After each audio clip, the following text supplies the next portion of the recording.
अस्सलाम वालेकुम। आज हम ये लेक्चर जो डिस्कस कर रहे हैं इसमें हम कॉन्स्टिट्यूशनल रिफॉर्म्स देखेंगे।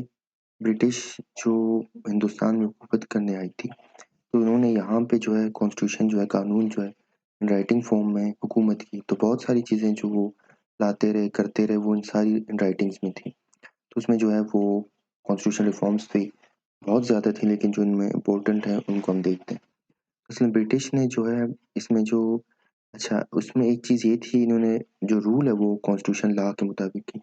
जब भी कोई इसकी वायलेशन होती थी तो उसको फिर वो उसी हिसाब से डील भी करते थे और सज़ाएँ भी देते थे। तो उसमें जो प्रोमिनेंट जो थे वो Minto Morley reforms 1909, Chelmsford reforms 1919 और गवर्नमेंट ऑफ इंडिया एक्ट 1935 थी। तो इसमें सबसे पहले हम मिंटो मॉर्ले रिफॉर्म्स को देखेंगे विद कंपैरिजन 1919 रिफॉर्म्स के साथ।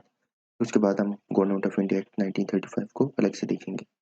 तो इसमें जो सबसे पहले चीज़ हमें नज़र आती है, जो मिंटो मॉर्ले रिफॉर्म्स 19 उसको उसका जो दूसरा नाम था वो इंडियन कॉन्सल्स एक्ट ऑफ 1909। तो इसको इंडियन कॉन्सल्स एक्ट ऑफ 1909 भी कहा जाता है। ये असल में क्या थी, इससे पहले जो एक्ट्स आई थी 1861 और 1892 की, उनको रिफॉर्म किया गया था, उनमें चेंजेस लाई गई थी। और इसमें 1909 में चेंज क्या लाई गई, क्या दी गई? इसमें 1909 में सेपरेट इलेक्टोरेट जो है, सेपरेट आइडेंटिटी जो है, वो असल में डाली गई है। तो ये चेंज थी जो पिछले 2 1861 और 1892 में नहीं थी, जो कि 1909 में डाल दी गई। अगर इस सेंटेंस को हम शॉर्ट करें तो हमें ये नज़र आएगा कि 1909 के रिफॉर्म्स में जो है concept of separate electorate introduce करा है। और ये जो है मिंटो मॉर्ले रिफॉर्म्स इनको क्यों कहा जाता है? क्योंकि ये जॉन मॉर्ले जो थे सेक्रेटरी ऑफ स्टेट जो इंडिया, एक वो थे उनके नाम से, और दूसरा लॉर्ड मिंटो जो वायसराय थे। तो वायसराय और सेक्रेटरी ऑफ स्टेट जो है उनकी जो कोशिश थी वो जो रिफॉर्म्स लाए, उनके नाम से इसको मिंटो मॉर्ले रिफॉर्म्स कहा जाता है। आगे हम जाके देखते हैं इसमें क्या-क्या थी इस रिफॉर्म्स में। इसमें ये था कि इस रिफॉर्म्स में इंडियंस जो थे उनको इंपीरियल लेजिस्लेटिव काउंसिल में जो है मेंबरशिप थी। उनको इजाज़त दी कि जो कानून साज़ असेंबली है उसमें इंडियंस आ सकें और वो बजट के ऊपर बहस भी कर सकते हैं। इससे पहले ना वो इस कौंसिल में शामिल थे, ना ही उसमें कुछ बोलने की इजाज़त थी। ज़ाहिर है जब शामिल नहीं थे तो कुछ बोल ही नहीं सकते। दूसरा ये भी हो सकता था कि शामिल हों और कुछ बोल ना सकें। तो इनको सिर्फ़ ये इख्तियार था कि वो बजट के ऊपर बात कर सकते हैं शायद, मतलब इसके अलावा बाकी चीज़ों पे इनको इख्तियार नहीं था। इसी तरह मुसलमानों के लिए सेपरेट इलेक्टोरेट जो है वो 1909 में उनको दी गई। फिर पहले जो बंदे इंडियन जिसको वायसराय एग्ज़ीक्यूटिव काउंसिल में, जो वायसराय की काबीना है, उसके अंदर जिसको चुना गया या इलेक्ट किया गया वो एसपी सिन्हा साहब थे। तो फर्स्ट पहली दफ़ा 1909 रिफॉर्म्स में हम देखते हैं कि एक इंडियन को वायसराय एग्ज़ीक्यूटिव काउंसिल में जगह दी गई। फिर उसके बाद हम देखते हैं कि 2 इंडियन जो हैं, सेक्रेटरी ऑफ स्टेट की जो इंडियन अफेयर्स है उसमें भी 2 इंडियंस को डाला गया। तो आप ये देखते हैं 1909 के जो रिफॉर्म्स आ रहे हैं, तो फर्स्ट टाइम इंडियंस को भी थोड़ी-सी एक नुमाइंदगी दी जा रही है।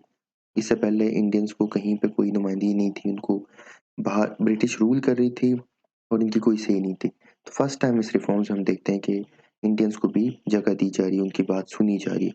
इसके बाद हम देखते हैं जो सेंट्रल और प्रोविंशियल में जो कैबिनेट्स थी, उनकी साइज़ेज़ को जो इंक्रीज़ किया गया। सेंट्रल में 16 थी पहले, उसको 60 कर दिया गया, और इसी तरह जो प्रोविंसेस वगैरह में थी, ये मद्रास, बम्बई में, उसमें 50 कर दी गई, और पंजाब, बर्मा, असम में 30 कर दी गई। तो मतलब साइज़ इंक्रीज़ की, इनकी रिप्रेजेंटेशन नुमाइंदगी बढ़ाई जा रही है। दूसरी तरफ हम आते हैं 1909 चेम्सफोर्ड रिफॉर्म्स में। ये मोंटफोर्ड रिफॉर्म्स भी इनको कहा जाता है। इसमें डायरकी सिस्टम को इंट्रोड्यूस करा गया। अब डायरकी सिस्टम क्या है? Dyarchy system two fold system थी। ये थी डिपार्टमेंट्स को 2 हिस्सों में तक़सीम कर दिया गया था। एक फेडरल वफाकी डिपार्टमेंट्स थे, दूसरी प्रोविंशियल थी। उसमें ये था जो प्रोविंशियल सब्जेक्ट्स थे, वो इंडियंस जो मिनिस्टर्स वगैरह थे उनके इख्तियारात में थे। बाकी जो फेडरल सब्जेक्ट्स थे या फेडरल डिपार्टमेंट्स थी, जैसे डिफेंस आ गई, बजट आ गई, वो ब्रिटिश के कंट्रोल में थी। तो आप समझे पावर को डिस्ट्रीब्यूट किया गया। डायरकी में 2 हिस्से बनाए गए कि कुछ डिपार्टमेंट्स जो हैं वो मेन इम्पोर्टेंट वो ब्रिटिश कंट्रोल करेगी, और जो बाकी होंगे सूबाई लेस इम्पोर्टेंट उनको मिनिस्ट्रीज़ कंट्रोल करेंगी, जो कि इंडियन भी बाद में कर सकते थे। तो इसमें ये चीज़ थी, आप समझे? अब देख रहे हैं स्टेप बाय स्टेप इंडियंस को जो है वो पावर मेकिंग में, डिसीजन मेकिंग में इन्वॉल्व किया जा रहा है। ये फिर डायरकी की एक्सप्लेनेशन आती है। द सब्जेक्ट्स मतलब यहाँ पे डिपार्टमेंट्स ऑर्गेनाइजेशन है, were classified into two lists, reserved and transferred. Reserve force थी जो फेडरल थी, ब्रिटिश के पास थी। ट्रांसफर्ड फोर्स थी जो प्रोविंशियल लेवल पे थी, इसमें इंडियंस को इख्तियारात दिए गए थे। फिर इसमें एक चीज़ ये थी, the governor was the executive head of the provincial government. Governor जो है वो सूबों का हेड था। इसका मतलब ये है कि अगर इंडियन मिनिस्टर्स थे लेकिन फिर भी पावर जो है गवर्नर के पास था, और गवर्नर जो है वो ब्रिटिश था।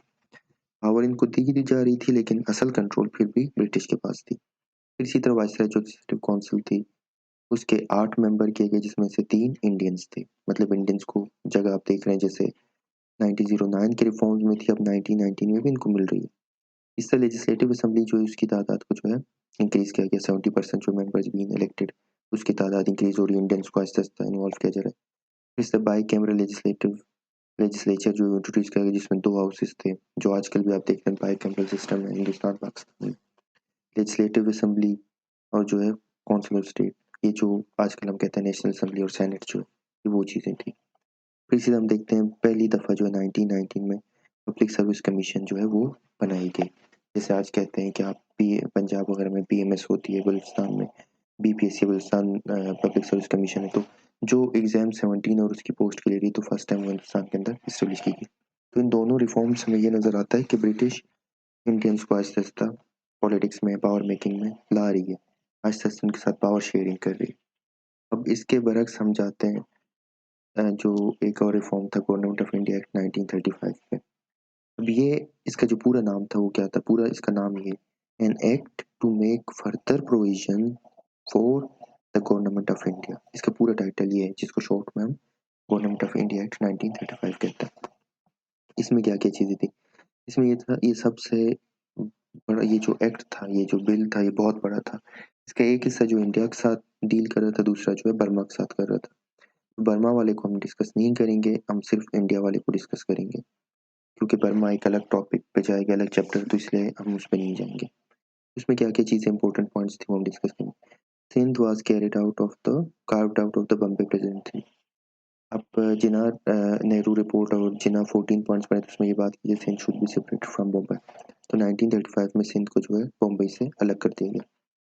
इसी तरह बिहार एंड उड़ीसा जो है उनको भी अलग कर दिया गया, बर्मा को भी अलग कर दिया गया। तो ये 4 जो एरियाज़ थे उनको अलग कर दिया गया। एडेन वाज आल्सो, इसको भी अलग कर दिया गया। The act gave more autonomy to the province. पहले इस एक्ट के थ्रू जो सूबे थे उनको इख्तियारात ज़्यादा दिए गए। तो आप देख रहे हैं पावर ट्रांसफ़र हो रही है आहिस्ता-आहिस्ता। हायरार्की जो उस टाइम इंट्रोड्यूस कराई थी 1919 में, उसको एबॉलिश किया गया वापस। Governor was the head of the executive. Governor के पावर दोबारा वही इसी तरह बरकरार रखे। The British authorities could still suspend a provincial government.